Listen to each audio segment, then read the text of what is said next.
आप सभी का हमारे चैनल पर स्वागत है। आप लोग के बीच बहुत प्यारा कहानवा गीत लेकर आए हैं। आशा करती हूँ कि आप लोग स्वस्थ होंगे, मस्त होंगे। इस छोटी बहन के प्यार दुलार भरपूर देना। इस चैनल को, इस गाना पे अपना खूब प्यार दुलार देना। खूब फुल वॉचिंग वीडियो देखना, लाइक करना, शेयर करना, कमेंट बॉक्स में लिख के ज़रूर बताना कि आप सबको कैसे लगा। हंसी मजाक भरा गीत है, कहवा है।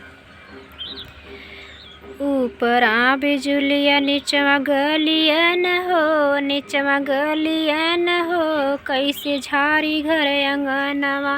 ऊपरा बिजुलिया नीचवा गलिया न हो, नीचवा गलिया न हो, कैसे झारी घर अंगनवा। यही रे अंगनवा में ससुर जी का रहना, यही रे अंगनवा में ससुर जी का रहना।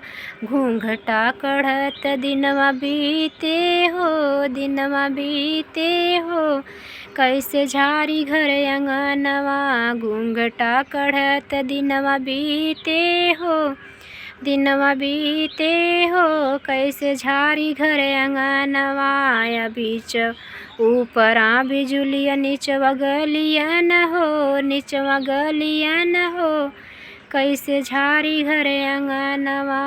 ऊपरा हो तरवा नीचवा गलिया न हो, यही रे हो घरवा में जेठ जी का रहना, यही घरवा में हमारे जेठ जी के रहना। रहिया बेरावत दिनवा बीते हो, दिनवा बीते हो, कैसे झारी घर अंगनवा। रहिया बेरावत दिनवा बीते हो, कैसे झारी घर अंगनवा। ऊपरा से तरवा नीचवा गलिया न हो, नीचवा गलिया न हो, कैसे झारी घर अंगनवा। यही रे अंगनवा में जेठ जी का रहना, यही रे अंगनवा में जेठ जी के रहना। नैना लड़त दिनवा बीते हो, दिनवा बीते हो, कैसे झारी घर अंगनवा। नैना लड़त दिनवा बीते हो, कैसे झारी घर अंगनवा। ऊपरा से तरवा नीचवा गलिया न हो, नीचवा गलिया न हो, कैसे झारी घर अंगनवा।